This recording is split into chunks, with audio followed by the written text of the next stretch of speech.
Before we talk about where we are, we must first remember from whence we came. Marty Schottenheimer brought winning football back to Kansas City and built what is now known as Chiefs Kingdom. We transitioned from a team built on its defense in the 90s to one of the most dominant offenses and return men in NFL history, led by Dick Vermeil. In 2012, a 2-14 Chiefs team displayed disastrous play on the field and turmoil off it. We asked to save our Chiefs, and in came Andy Reid, who immediately turned this franchise into a perennial playoff team. Then, on April 27, 2017, the Chiefs broke free from their journeyman quarterback restraints and drafted Patrick LeVon Mahomes. We are unrelenting for this city, these players, and this team. This is the show for the allies, Arrowhead allies.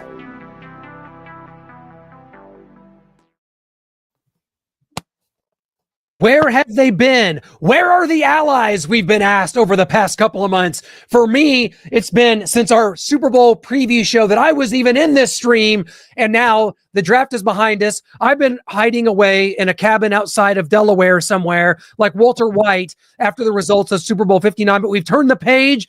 The new league year is here. Free agency in the books. The draft in the books. It's time to start buckling up and getting this thing ramped up for 2025. So the Arrowhead allies are back in your grill right now. Clint Schweitzer, Noah Groniger. You know Alex, the intern. He's back in here this week with Shaggy Shane Williams. It's great to see everybody's bright and shining faces. Everyone's wearing red. We haven't given up on this thing just yet.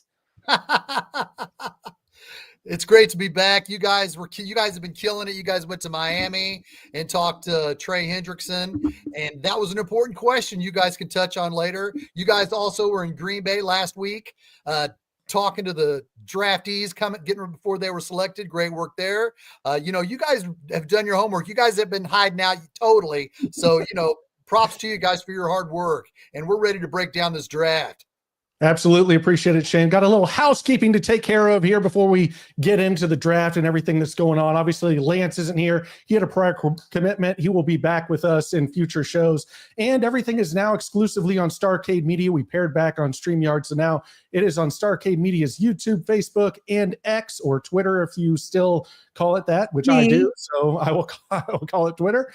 And if you want your question or comment definitely seen on here, definitely pulled up and for us to comment on or to answer, whether it's to one of us, all of us, go to Starcade Media YouTube. That's where you should be watching anyway. Do a super chat, okay? It can be as little as $1.99, $2.99, whatever. It helps the show. It shows that you support us. We spread that out with the guys, show them some love as well. And that will make sure that we pull up your comment or question, talk about it, discuss it. If you have a question for a guest, not just us, when we have guests on each and every week, like we do this week with SMU's very own assistant head coach, co-offensive coordinator, wide receiver coach. I think I got it all in there. Rob Likens. I hope he gets paid for all that. That's what I've always said. When you get all those titles like Coach Likens has, that better come with a healthy pay bump. So we'll have Coach will be joining us here, and you're right, Noah. Definitely get those super chats going, and that will keep us kind of the lights on here at Starcade Media, the Arrowhead Allies. Alex, the intern, he's our guy when it comes to the draft, so we had to bring him on this week. Alex, before we went live here, you showed me like a 9-page synopsis that you've done on every draft pick. So as we come out of this thing, I think that just to put it mildly, you are pleased with this draft. I think Alex, the intern, gives this draft an A+. What did you see from this past weekend? So we started out in the first round getting Josh Simmons, and I personally love this pick. Josh Simmons only drops really because of his knee and injury issues. If his knee is a problem, then this is an F pick, so it's kind of scary, but I mean, if there's no knee problems, then this is A+. I mean, he's arguably the best tackle. When I watched his tape, I noticed he doesn't really bend backwards like Wanye Morris does. He doesn't really lose space. He kind of just stands there and gets the job done. Nobody really gets past him. It's really fun to watch, and he's super strong. He put out 34 reps on the bench press, and the combine for this year record was 33. I don't know about pro days, what the record was, but his pro day number was higher than anything at the combine. So that's something to look at. So, yeah, I like everybody else, but I'll talk about that later. Sure. Absolutely. We got a little Josh Simmons here. I know Shane wants to get into part of this. First, John Gruden, part of Barstool Sports Now, said, I love Josh Simmons, the big tackle at Ohio State.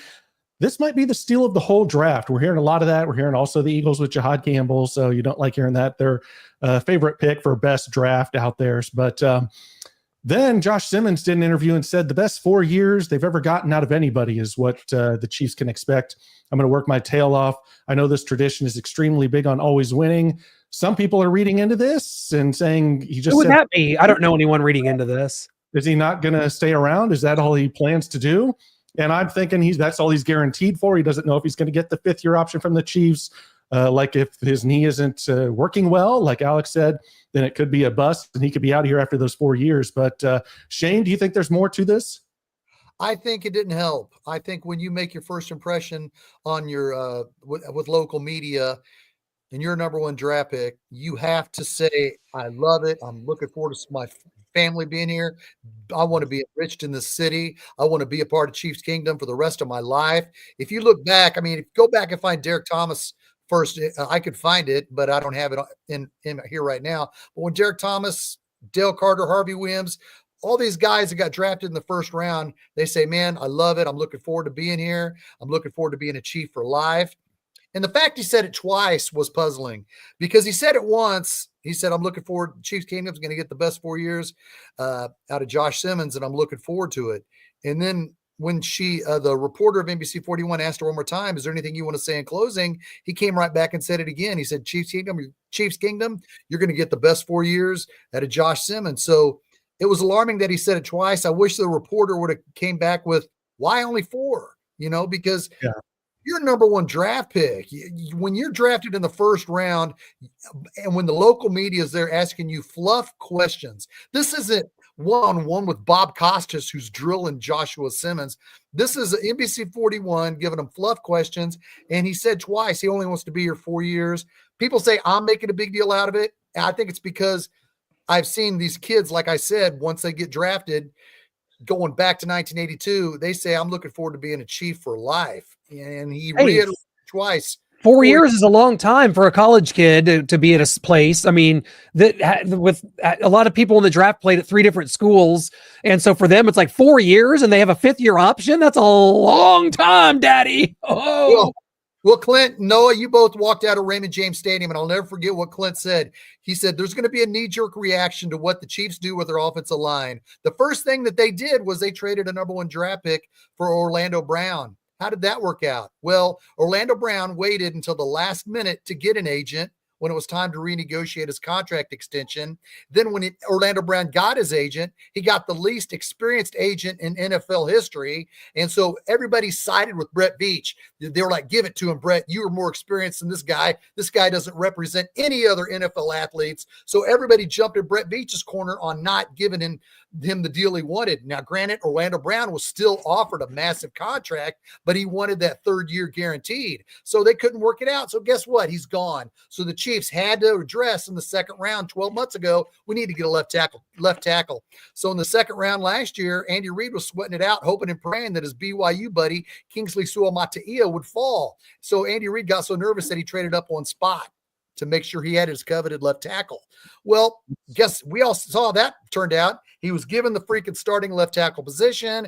And after 2 games, he was never saw the left tackle position again. He's a can't miss guard now. We have to wonder how his confidence is. So since we had to deal with Orlando Brown and since we had to deal with Kingsley Suamataia, we had to address left tackle again, where we couldn't go for, I don't know, the Luther Burden wide receiver. If we had that deal worked out with Orlando Brown, we could have drafted Luther Burden. But guess what? We needed an offensive tackle. So here we go again with an offensive tackle. Am I upset about the kid? No, because on the surface, if he's healthy, he's a stud.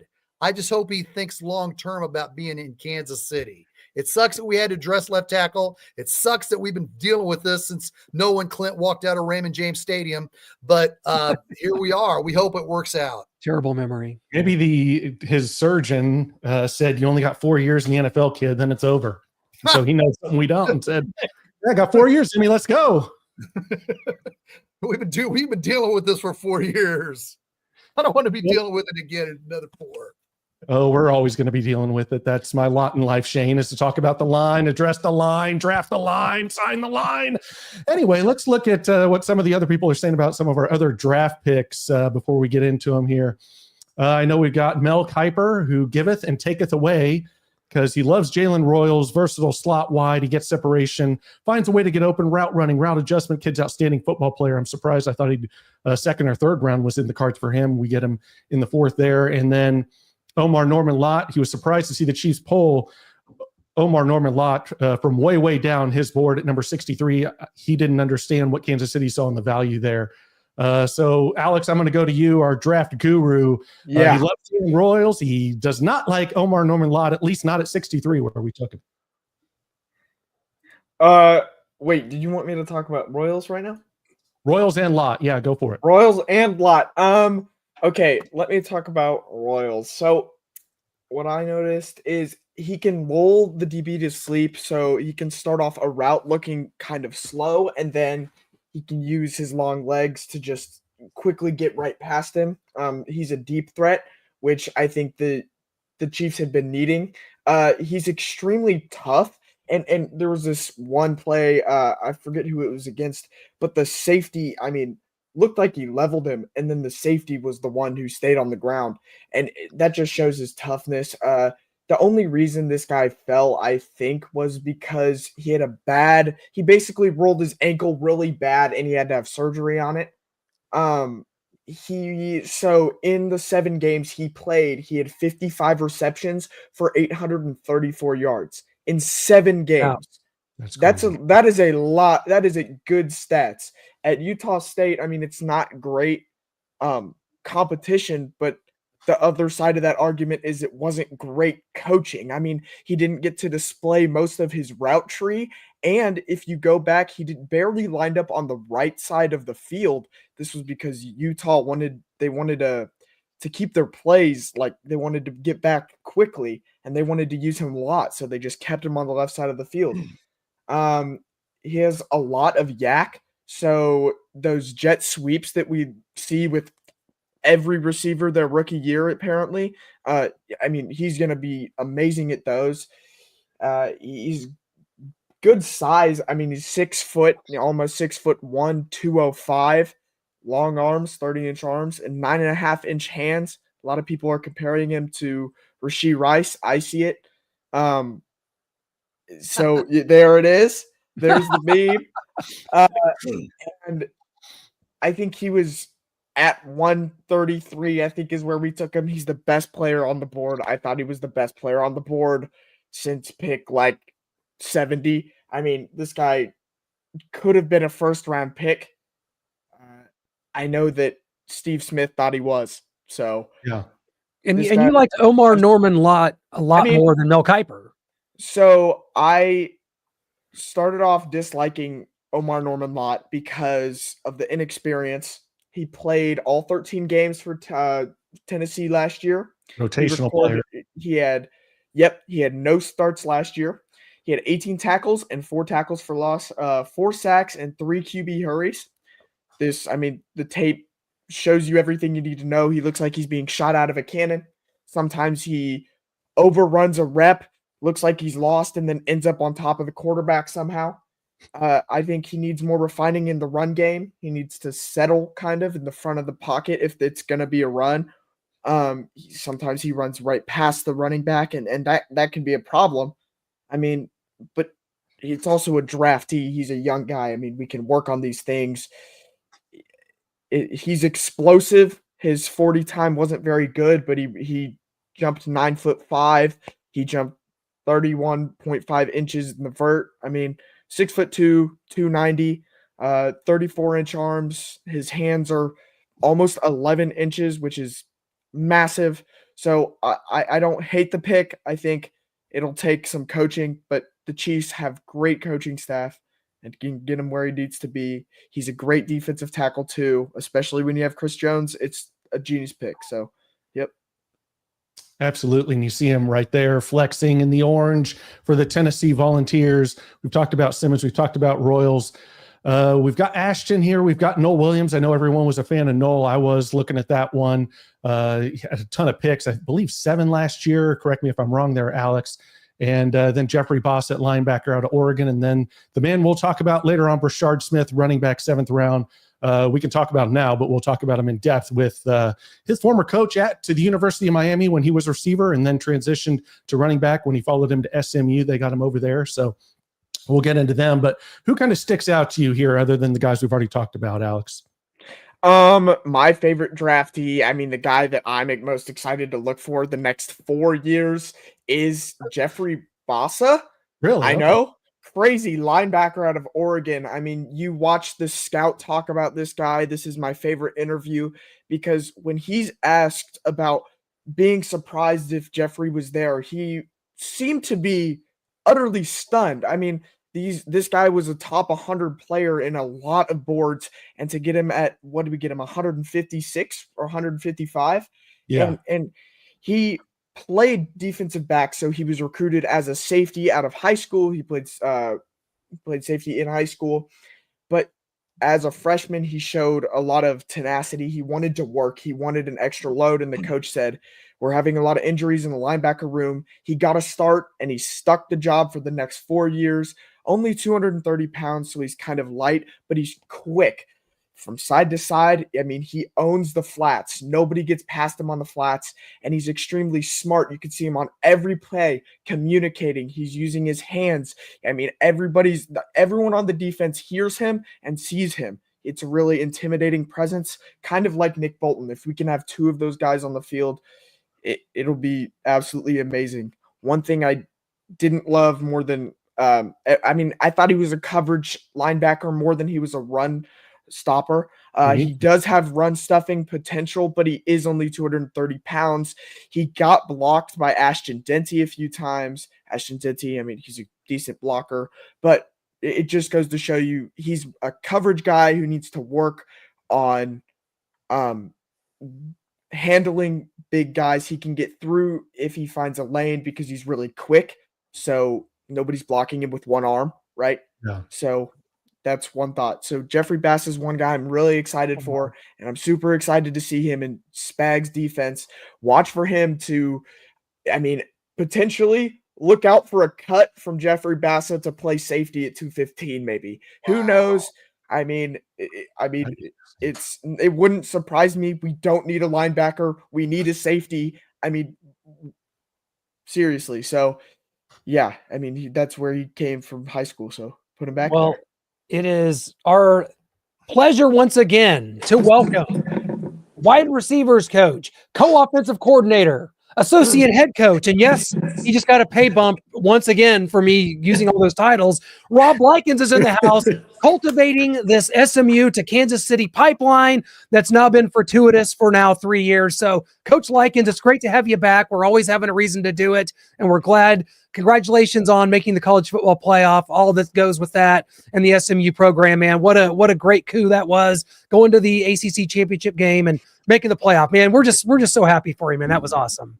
Yeah, well, thank you so much, guys. When are we getting our tattoo? That's all I care about. I want to get a tattoo. We're all going. I will be at maybe an OTA or something, and we can go do that. I got plenty of space right here for you, Coach. We're ready. Love it. I don't know. After Super Bowl 59, maybe I just by proxy, being a Chiefs person, maybe I am a little soft. The team was a little soft that day. I'm a little concerned. Wow. Yeah, I'm not commenting on that, hey, man. But I am ready. I'm ready to go whenever you guys are. Love it. And I'm serious. Go ahead. Yeah. Well, I just kind of, that was my first question. So now I'm a little flustered. I was going to ask you how soft the Chiefs were in Super Bowl 59. You're not answering it.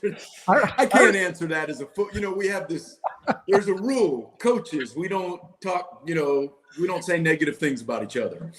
Absolutely. Your fraternity got to stick together. That's how you got all those titles. You're a smart man. So That's right.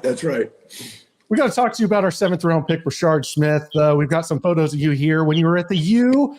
Also, Yes. you're locking up one of your receivers there at practice at SMU in the bottom left there. You'd love to see that. So got some corner skills there. But we got to talk about your time with him when he was receiver at Miami, and then him coming over their transition to running back, and just kind of what led to that and what you see in Brashard coming out of Kansas City. They need a weapon. They need that speed. Maybe he can take over the kind of Jerick McKinnon, Samaje Perine role that they've had the past few years.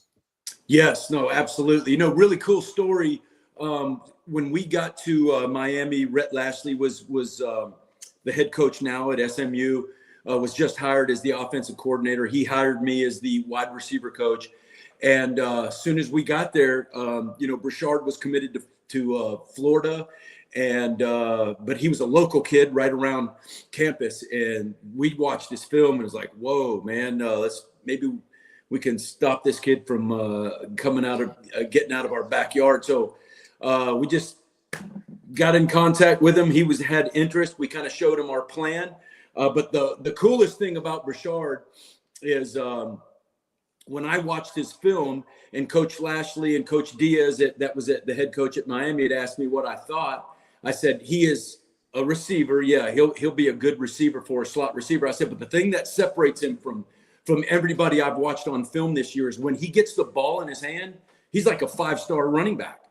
And I said that back when he was in high school. So thank you for that. Yeah, exactly. And he was a slot receiver for us our first year there and all that. We ended up coming to SMU. Then he comes over here, and we already had like 2 really good slot receivers here at SMU, and they were both going to be seniors. And we were like, Brashard, we're like, we have a lot of guys at that position. What do you think about trying your hand at running back? The kid never played like running back in college until he got to SMU. And then we put him back there, and within a couple of days, we were like, whoa, this guy is a big time running back. I personally think he was drafted lower than his talent is. That's just my opinion. Going into the draft and being in college football and being around some guys, I thought he was a 3rd round dude. That was my opinion of him. Wow, absolutely. He has got Alexander is smiling right there when I said that.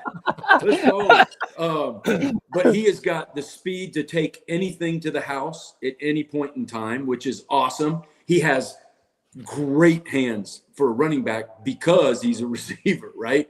So you can run option routes with him out of the backfield. You can motion him out of the backfield. We love to get him matched up with safeties at our level. I know the NFL is a little bit different, but we love that matchup in college. Any linebacker or any safety matchup, that was in our favor, and he most of the time won.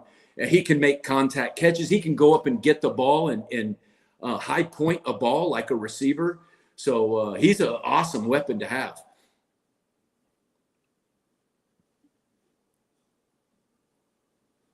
Go for it, Alex. Did I freeze? Okay. No, you're good. Okay.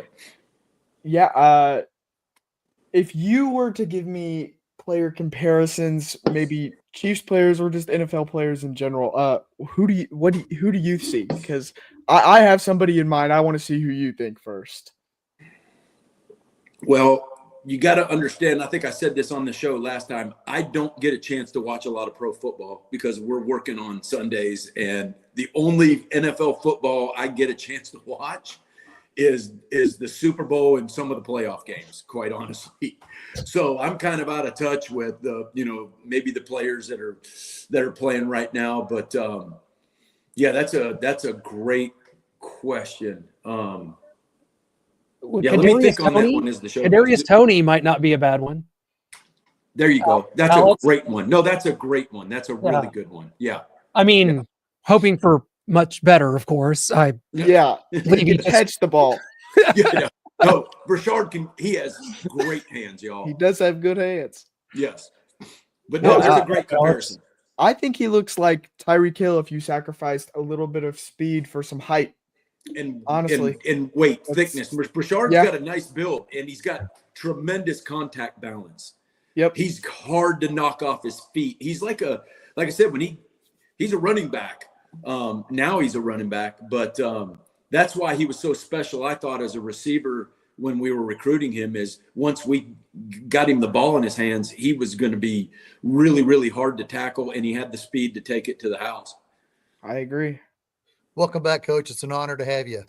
Thanks. You know, when you had Brashard Smith this year as a senior, or his final year at SMU, you changed him to running back. How do you feel like if he would have went to running back maybe last year or 2 years in a row running back, it would have upped his draft stock? Because you thought he should, like you just said, you thought he should have been at least a third or fourth rounder. Do you think if he went as a running back the previous year, it would have helped his draft stock? Yes, because, you know, you can ask any running back that's been doing it their whole life.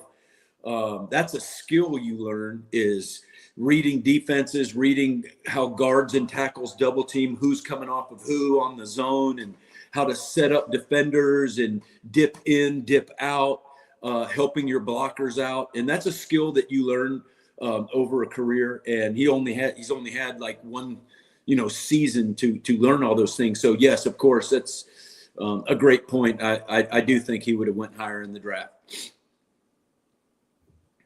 Well, the SMU pipeline continues, and I want to talk to you about a rookie invite that the Chiefs have thrown up for rookie minicamp, which is Keyshawn Smith. You talk about a receiver that did a lot of good things for you guys this year, and he coming in here to get a chance. Had 5 touchdowns on 33 catches, 527 yards. Tell, you know, Chiefs fans what you might see from Keyshawn. Obviously, when you have an opportunity like this, it's a great one, and we sure hope he takes advantage. It's obviously an uphill battle, and you got to get in there and get in front of people and put out, and we're hoping that Key's able to do that. So talk to us a little bit about him and his game. Yes, and I just got off the phone with him. Right, I was telling him I was going to be on this show. Wow. He was all excited. Awesome. He's so excited to get there. So Keyshawn's like my son. I coached him for 4 years, 2 at Miami and 2 here at SMU. He followed me and us and Coach Lashley and the staff. He followed us over here to SMU. He is a infectious personality and energy. Everybody's going to love him. A hard worker, very humble, just a great guy. He's got a long body. He's about 6 foot, and he's got 6 foot, 6'1", long body. He does a great job of going up in contested catches. He made a ton of contested catches for us. He's got great speed. He's got long speed. And I know that maybe some of his 40-yard dash times weren't indicative of that. And he does have good lateral quickness, but once he gets moving down the field and tracking a ball, that's when you really can see his speed. That's when it really just comes out. And it may not show up in a 40-yard dash, but it does on the football field. And like we say in the coaching profession, he's got football speed. He may not have the time track speed stuff, but hey man, if I'm playing football, I'd rather have a guy with football speed than just track speed, right? Great hands, hard worker, loves football. He's one of those guys that I love that, you know, he has no, I say he has no plan B. Like he goes into football going, I have to make it. Like this is what I want to do. And I love that about him. So I'm looking for big things out of him. I'm surprised I felt like before the season started that he could be a late round guy, but fit is everything. And hopefully this will all work out for him. Mm-hmm. Yeah, Coach, just 2 more things on Brashard here. Just him being a former receiver, how much did you split him out and play him in the slot at receiver when he was running back there with you at SMU? Did he come to any receiver meetings? Did he learn some of the stuff that you guys were doing there in that aspect? And then what are some things he might need to improve on, whether it's vision or pass protection, or kind of what has he mastered at the running back position now and what does he still need to work on? Yeah, so the first question, since he was in my room at Miami and we were running the exact same offense, the exact same everything, so he didn't have to be in my meeting. I could just say a few things to him, a few pointers. If he did, I watched a route or something, it would say something to him off to the side. But Kyle Cooper was his running back coach and did a tremendous job with him. He's been in the system with Rhett for a long time, so he knew everything that we coached to the receivers. But what we did is we went into a game, and we tried to basically game plan whether, we motioned him out or whether we just lined him up out there. And then we would see who came out to cover him, basically.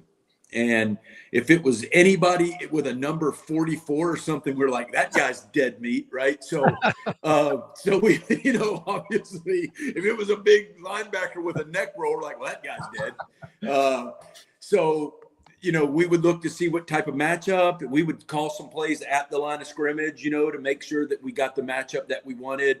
We loaded him out, loaded him back into the backfield if we didn't like what we saw or whatever. So that was in our game plan every week. How do we get Brashard up against a safety or a linebacker and try to throw a home run ball to him? And he did a tremendous job of that. And the other question about what do I think he needs to work on, all running backs, I think, just him not being their blitz pickup, only playing for 1 year, understanding being inside out on linebackers and A gap and B gap and stuff like that. And he is a physical kid. He is not afraid of contact. He is not afraid to stick his face in there against the rushing linebacker for sure. And he's got the body and the build to back that up. He's a strong kid. But, obviously just work on that. Just because of lack of experience, not because he can't do it or want to. Alex, go ahead, buddy. Yeah. So Andy Reid's a pretty creative guy. Can you see Andy Reid and the Chiefs offense putting him at slot receiver at times? I mean, I was watching his Miami tape and I wonder why he even switched sometimes, because I look at him as a receiver and strictly as a receiver. I mean, he's a great receiver. So yeah, what do you think about that? At the pro level, does he have pro level receiver capability? Yes, I do believe that. When we were bringing him here, it's kind of like a baseball team. If you got two first basemen, you really don't bring in a third first baseman, right? So he could have definitely, if we didn't have the other two kids here, he would have definitely started for us at the slot, never would have sniffed running back, right? If we didn't have those other two guys. But we thought the combination of those two guys with their experience coming back and then his ability to play, we thought he could play running back from what we've seen, made us a better team as a whole. And I'm going to sing Andy's praises here. I hope he's watching this. Is that he couldn't have gone to a better place that's going to utilize him. I think, he's the best in football of creating matchups like that. And I think, like I said, I don't think he could have gone to a better team. Well, Rob, when he reaches this potential, you're going to get credit for this because this was your idea to take him from a wide receiver to running back. So props to you. My question to you is, now in college football, you see so much for the transfer portal. You see kids going to places to play 1 year. As a coach, how much of a challenge is that for you to know that you're going to get a kid that comes in and you're only going to get him for 1 year, or vice versa, you coached a kid for 3 years and he leaves? Can you talk about what that is like for you now that kids are doing that? They're going to transfer portals, and how much of a challenge that is for you? Yes, it's a tremendous challenge. And before you get me fired, it was Rhett Lashley's idea to play him at running back. So you set me up perfectly, though. I could have taken credit. We try, Rob. We were just going to add another title to your resume there. Yes. So I love that question you just asked because, oh, man, that is so good because it's something that I truly, truly believe in. Is that, yes, when you get a kid for just 1 year, or you have a kid and, he does well, maybe wants to enter the transfer portal, relationships are everything. I think I might've said this on the last show. I had a really good conversation with Aaron Boone, who told me, I asked him, what is it like to like manage the guys at the New York Yankees? And he was like, it's all about winning the relationship. And I think that, first of all, kids can sniff out a phony coach that do you care about them. I think the key, men, and you guys know this for me, I'm very passionate about it. You have to be able to reach in and coach a kid's heart and his mind. And the quicker that you learn to break that wall down, especially kids that did not grow up in a two-parent home, right, with the dad not around, they don't know what it's like when a man comes at them and coaches them hard, and they throw this wall up, right? The coach's ability to break that wall down and to get that kid to coach his mind and his heart and to let him know that you love him and you care about him, all right, will determine how much he allows you to coach him, which therefore determines how much better he's going to get, right?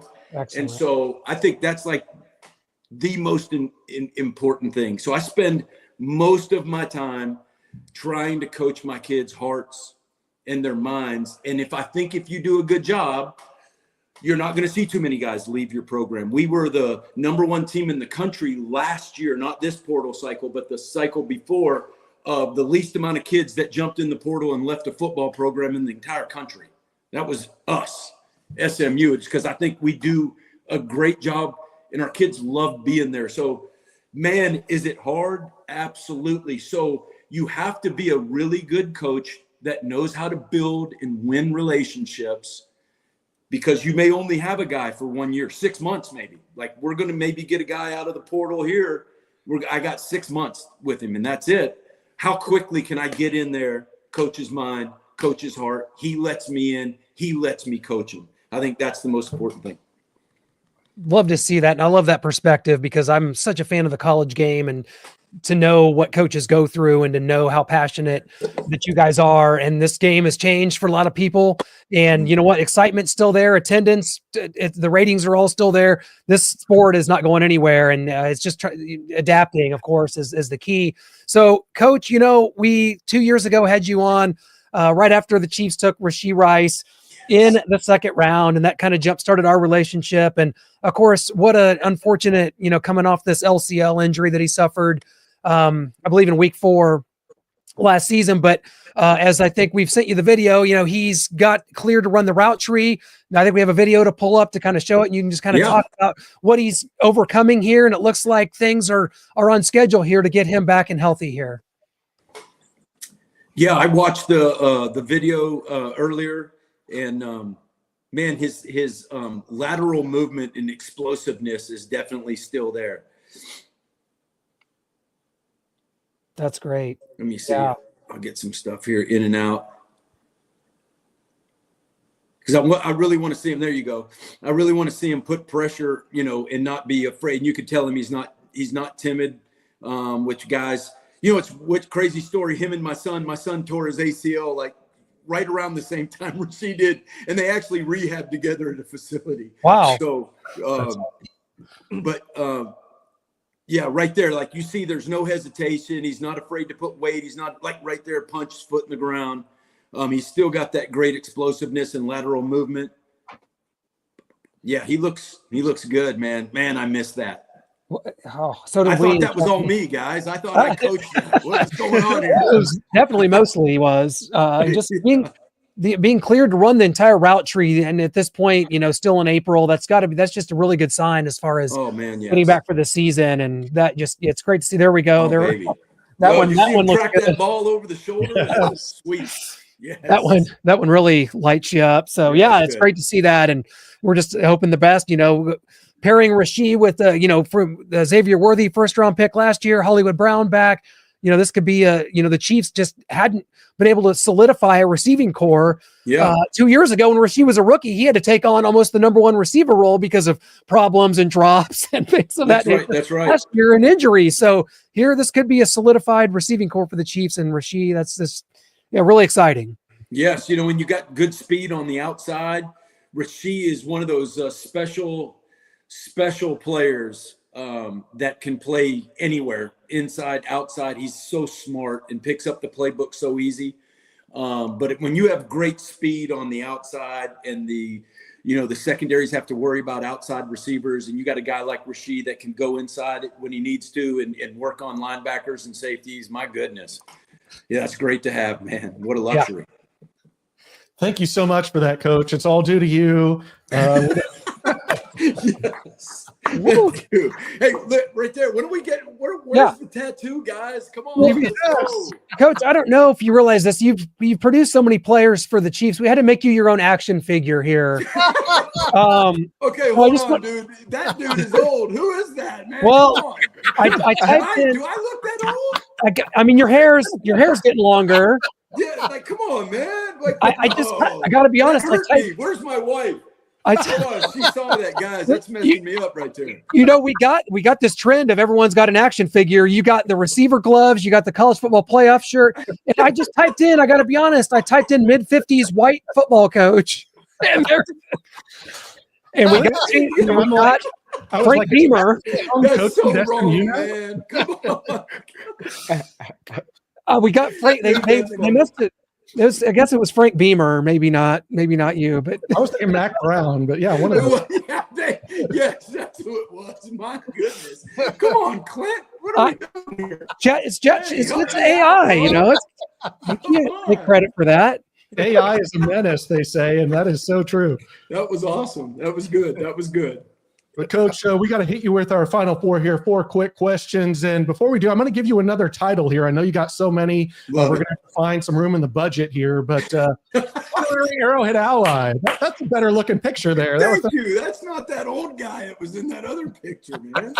God dang. Well, I'm going to start off with mine and give us some highlights of Mississippi State wide receiver Rob Likens. What was that like? Oh my gosh. Okay, great story. You got time for a real quick story? Yes. Okay. I'm a walk-on at Mississippi State. So I get there, I walk on in the spring. Coach Rocky Felker's first year. And we're out there and we're in line running routes just one at a time, and the quarterback's throwing us routes. And there's this dude, I get in line and there's this guy in front of me, and he's like, looks like a deer coming off the ball. Sticks his toe in the ground, reaches back, catches balls, and then takes it to the house. And I'm going, oh my gosh, this guy's unbelievable. So we go about 5 or 10 minutes, and finally I look back behind me and I said, man, dude, who is this guy right here? Because we're never going to play here. He goes, man, that's Jerry Rice. He goes, he's up here from Mississippi Valley, and he's working up for the draft. He's just coming in here to do individuals. My dumb self gets in line behind Jerry Rice and run route. So that's what the coaching staff saw this. Yeah, I can't say that, but it just sees me, Jerry Rice, and then me. So my career was over. Wow.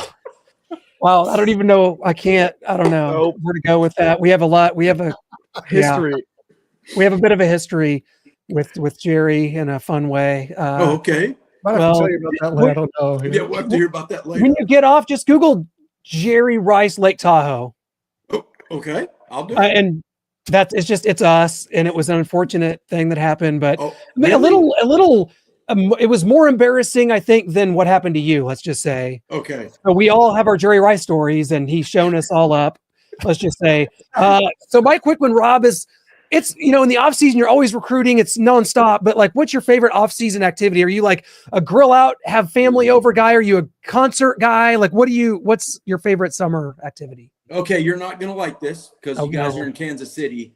I am a freakish New York Yankees fan. I watch every single pitch that I possibly can. So if I'm not working, I either got my phone or my iPad, and I got the MLB subscription, and I watch every pitch of every game. There you go. Yes. How'd you become a Yankees fan? Aren't you Warren, Ohio, Mississippi State? So yes, yeah, weird, right? So my first memory of baseball, the first baseball game I ever watched was the World Series where Reggie Jackson hit 3 consecutive home runs on the first pitch at all 3 at-bats, and I was hooked after that.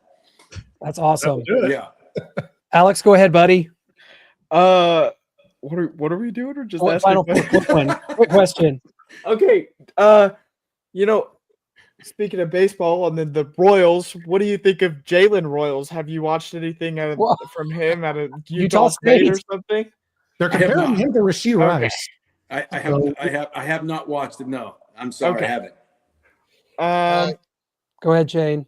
No, go ahead. He didn't get his question. Go, Yeah, we quick, did. get your question, Alex. Shane, you can go ahead. Rough crowd, man. Yeah, Hey, it fell apart. what'd you think of the Royals Yankees series in 1980 when the Royals swept them? How did that affect I you? didn't like it, Shag. I mean, come Yeah. on, man. What do you want me to say? No. I was 10 years old when the Royals finally beat the Yankees in the playoffs. I felt like we finally cleared the hurdle. There you go. It, Yes. it was an awesome moment. So They I did- know you didn't enjoy that as much as me, but I just thought I'd ask you. They'd won Right, like the right. last 4 years, right? 4 in a row in the ALCS. They won 76, 77, and 78.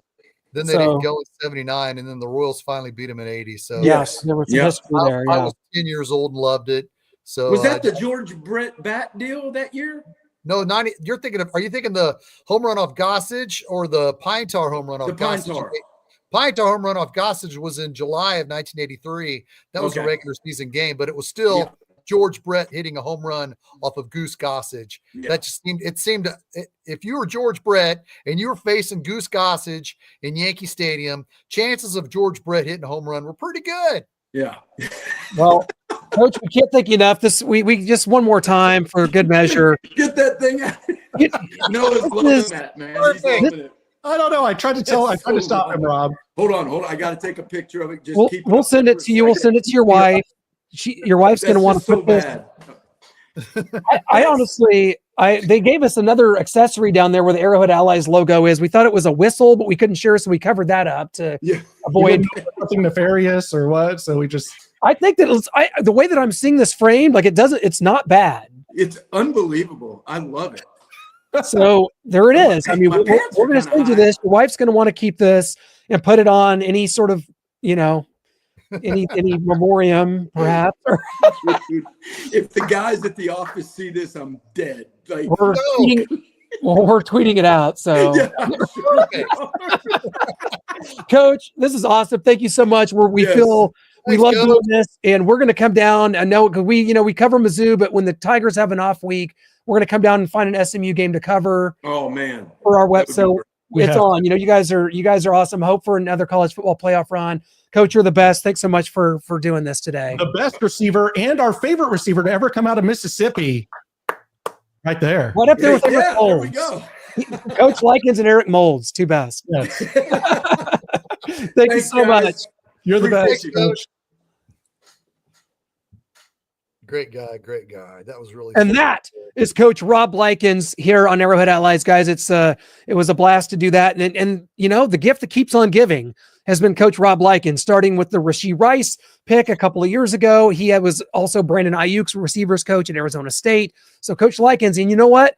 I wouldn't say this with him on here because it's, you don't want to put someone on the spot like that. But does anyone else wish Rob Likens was just the receivers coach here in Kansas City? Because I do. wish I would do anything for that, but I don't know if he wants to. He likes the kid. You hear a lot of people like, I don't want to deal with the business aspect of the pros. I like kind of changing the lives, getting these kids on the right path. So maybe that's there. But I also had a draft profile a long time ago, and let's just take a look at that. This was before I even transferred or went to Missouri Western State. This was me coming out of Maple Woods Community College. Long snapper, tight end, projection was undrafted and unsigned, cubicle worker, see office space. I'm not in a cubicle, so I think I've won there already. Pros, he's a try-hard that will give you everything he has, which isn't much. In between the whistle, he's slow and lacks any natural talent as a con. He refuses to practice in the heat, 65 degrees and overcast, or he's out. He will not play for the Broncos, Giants, Jets, or Bills, because I don't want to go to New York. If he gets hit too hard, he'll yell, "Ow, I'm telling." And in pre-draft conversations, he said if he plays against the Chiefs, he'll try to help them win. So that could be my comp was Billy Baber minus the talent. There And you if know who go. Billy Baber Perfect. is. Faber's hot. Billy Baber, his career Faber's hot. 37 yards, 1 touchdown, 2001 to 2004, and then he was gone. So that's me minus the talent. So Yeah, that's good. This is fun. We have fun. It's the off season. We have fun. We have ha-has. We Yes. yuck it up. We smoke and joke. Okay, Alex, it's not serious yet. my favorite player that I wanted the Chiefs to sign, undrafted rookie free agent, Desmond Watson, 464 pounds, but he went to Tampa Bay. I don't know why we didn't sign him as a run stuffer. Yeah, Good if he God, lost put him 100, next- he'd be good. Put him next to Vito Vea. Ooh. Oh, Oh, that's going to be, if only they had a real quarterback and coach and system. But anyway, there was the Shedeur Sanders. I guess we feel like we kind of have to talk about this at least once here. He was prank called. That's the top left there by some kids. Not great. You hate to see it, but it's not the end of the world. But Albert Breer said ahead of another visit, he got an install with mistakes intentionally planted in the playbook, done to see if a quarterback would catch them. Sanders didn't catch them. A coach called him on it, and the resulting exchange wasn't pretty. If you're thinking that sounds familiar, it's probably because you heard it in the movie Draft Day, where Bo Callahan was the quarterback, and they put a $100 bill in the back to see if he would send it back or say, oh, yeah, I saw that. Here it is. And they called him on it, didn't get the $100 back. And he doubled down and said, no, it wasn't in there. You must have just skipped one. I don't know. But it's Mason Graham no matter what for the Browns. And also Draft Day, the Jags made this weird trade to move up with, like, they've got like the youngest GM. And that's what they said in the movie. They had the youngest GM, and the Jags did. And the Jags get the better of that trade, getting Travis Hunter. And the Browns get a fat, stinky defensive tackle, Mason Graham. So. A lot to unpack here. Yeah, the Draft Day references are really hitting home. I just watched this, and a lot of it seemed to come to fruition throughout this draft. And with Shedeur, this Ole Miss kid, this defensive coordinator's son, we got a problem here. Is there anything criminal in this? Is there anything copyrighted material? You take it. I mean, there's a lot. That iPad open. There's some finite issues here that could really come. And I mean, what do you do if this is not like daddy's disappointed, son? You're just slap on the wrist. Alex, you're still in that phase. So maybe you can relate to this more. Would you do this? Would you call Shedeur Sanders and prank him with all your Liberty High School hoodlum friends? Absolutely. That's the funniest thing that's ever happened. It's so we have an age gap here. It's so funny. I mean, absolutely hilarious. Lock your iPads, folks, around Alex. Lock your iPads. These kids these days. Right. What Alex, are they come on. thinking? What would your dad think if you went through his laptop and got Shedeur Sanders' phone number and said that? He'd have probably done it first. So, well, we know they definitely, the Falcons did not do it first or at all, and nor did anyone else, but the Browns in round 5. So it's been a circus. It was highlighted all weekend while we were in Green Bay, and it finally came to fruition in the craziest of fashions. It almost had to be that way. And so now Shedeur just gets to go compete and make $750,000 after taxes and just be a football player like everybody else. He spent $100,000 on getting drafted on the party. Right. Yeah, we'll see kind of what he can do, if he can even make the roster. They got Joe Flacco. They've got Dylan Gabriel and Deshaun Watson. They've got so many quarterbacks. And people may not like Dylan Gabriel, but he was a 3rd rounder instead of a 5th rounder like Shedeur. So Shedeur's going to have a hard time even making the team. He's probably trying out for other teams unless they, try to stash him on the practice squad. But a few short items here before we get out of here is, I'm not going to read all these names or really get into it, but just here's the UDFAs. There's 16 of them. One that I like is Jake Brenningstool, the tight end from Clemson. I'm sure there's some other guys that'll make some noise. Maybe 2, 3 could make the roster. I don't know. At least you'll see some practice squad guys on here make the practice squad. So Stephen F. Austin, running back Quaylen Jones, the last Stephen F. Austin running back the Chiefs had, Derek Blaylock. So they've got some history there with Stephen F. Austin running backs.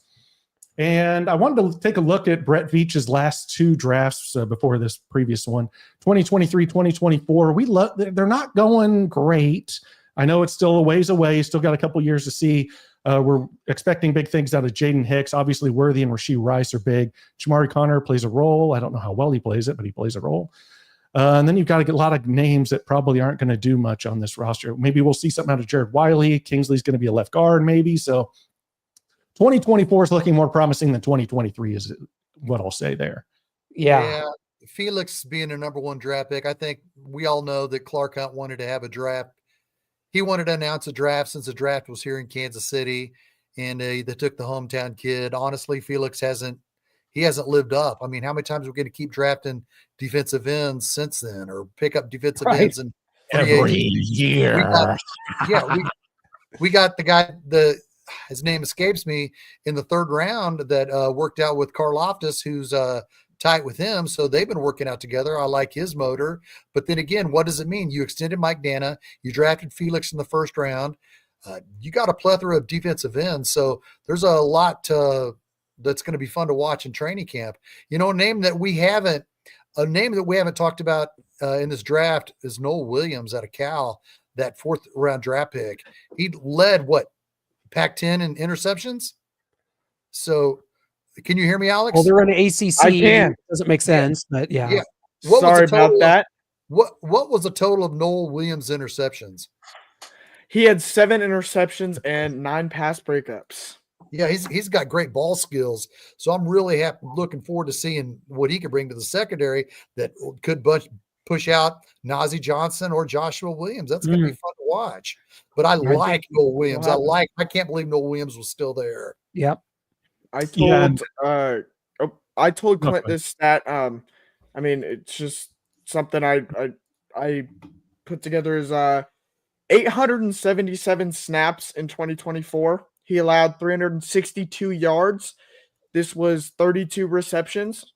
So he allowed 32 receptions, and he had in total interceptions and pass breakups was 16. So for every 2 receptions, he had 1 pass breakup or interception, which is a great stat. I mean, he only let up 362 yards. So if you imagine a quarterback throwing 362 yards in a season, that's pretty good, you know? Absolutely. I mean, or a receiver, wide receiver 1. He's always guarding the wide receiver 1. If your wide receiver 1 has 362 yards in a season, you're not happy. So he's a stud in every aspect. It's not just like pass breakups. I mean, he's sticking to the receivers, and there's not many opportunities for these guys to catch the ball or even get the pass thrown to them in the first place. So yeah, I love this that. pick. Absolutely. And just the 5th-year options were picked up for Trent McDuffie and George Karlaftis. And then talking about the cornerback room, Jalen Watson loves what he sees. He's asking everybody else if they do. You've got McDuffie. We've talked about 5th-year option. We'll see what happens with him in the future. Are they going to pay out? Corners are getting paid big now. We'll see what they do there. You've got Jalen Watson. Had a rough Super Bowl, but he was coming back from the ankle injury. So we'll see kind of what happens there. And then you've got Noel Williams, who we talked about, who I think is going to play a big role. You've got Christian Fulton, who you signed from the Chargers, who I think is also going to play a decent sized role. And then you've got Josh Williams, Nazeeh Johnson trending downward. Doesn't mean they can't turn it around, but I think the 4 that you're looking at there are McDuffie, Noel Williams, Christian Fulton, and Jalen Watson. And Williams and Nazeeh are your special teams guys. We love Josh Williams on special teams. He loves at least 1 flag on special teams every 2 games. So that's really big for us. And we've got one more thing here, and that's Ashton Jensen for the Raiders. Ashton, you meet Chris Jones in the hole. You got a move or 2 ready for him? I do for sure. Ashton Jensen there with our good friend Marcus Allen taking a photo. Seems more a part of the Raiders than he does the Chiefs. And Jensen thinks he's going to have a move for Chris Jones. He ain't met CJ95 yet, though. Yeah, no, we didn't have him. Met Stone Cold Jones yet, so yeah.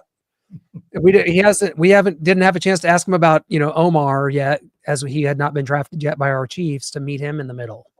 Yes. Wait till that happens, guys. Hell yeah. Uzoma.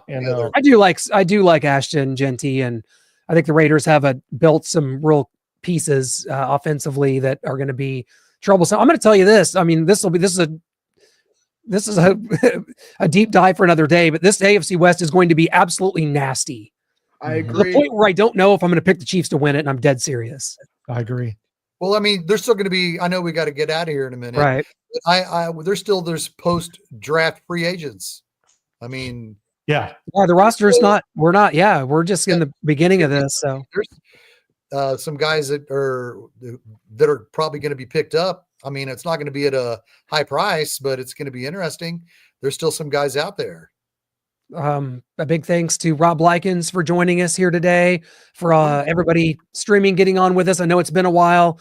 We tried to, we like to go under the auspice of leave them wanting more, of absence makes the heart grow fonder. Didn't work for my ex-girlfriend, is working here on Arrowhead Allies, right here on Starcade Media. Thanks to Alex, the intern, for hopping in and providing some much needed draft analysis here today. Loved every second of it. Rob Likens. Appreciate you, buddy. Moving forward, we will be specifically and exclusively on Starcade Media channels. That's our YouTube, that's our Facebook, that's us on X. We want you to get involved in the comments. So those are the only 3 places you'll be able to find us. We want you to get in the comments, ask a question to Rob Likens like we had, guests in the future, ask questions to us, leave your comments. And if you would do us a favor, make that a Starcade Media YouTube super chat, and we'll make sure that that gets on here. No matter what, we will stop the show, bring it on. We appreciate you all. And we've got a private message here. Ooh. Alex wants 2 minutes. You want them. You got them. You can. All right. Yeah, I just wanted to talk real quick about Aston Gelati. I saw in the chat someone wanted to they liked him. I absolutely love Aston Gelati, and something I love about him, I mean, he's an athletic freak. He tested out of his mind at the combine. He ran a 4.6, and I thought that was absolutely insane for an edge rusher that big. A few things I think need to knows about who, like, his character and who he is he was academic All-American at Louisville, and that was just because his sister was a doctor and he wanted to compete with her. And secondly is he's friends with George Karlaftis, the Purdue defensive line coach, then went to Louisville and they got connected. And so they were watching film together. They were working out together before the draft process had even started. So I love this fit just because, I mean, he has a tenacity. I mean, he is a motor. He goes through every play, and he always finds himself at the quarterback, always finds himself at the running back or whoever gets the ball. If he's not the first guy to make a tackle, he's always the second or third there. And so absolutely love that pick, despite us not necessarily needing an edge that early. I mean, it shows how much Brett Veach likes him to take a position we didn't necessarily need that early. So great pick. Yeah. Hey, Alex, you've got me sold. I'm giving this draft, after hearing your, take on some of these guys, an A+. I am all in. I think I liked it as it was, but man, I'm really pumped. You've done some great research, great stuff here from Alex, that he is such a great deep dive when it comes to draft, man. I talked to him about it all year long. He probably has a board for next year already ready. So I can't wait to see what is good. I'm already ready for 2026, baby. Thank you guys so much for being a part of Arrowhead Allies. We will catch you next time. When and where, Shane? I don't know when and where. I won't be able to tell them a date or a time. You're just going to have to turn up here on the Starcade Media channels to have all your satisfactions brought to your life. I mean, this is going to be a great off season, and just enjoy it. Everybody, just enjoy it. Yes, man. Great seeing you guys, man. Until next time. Go. Cheers.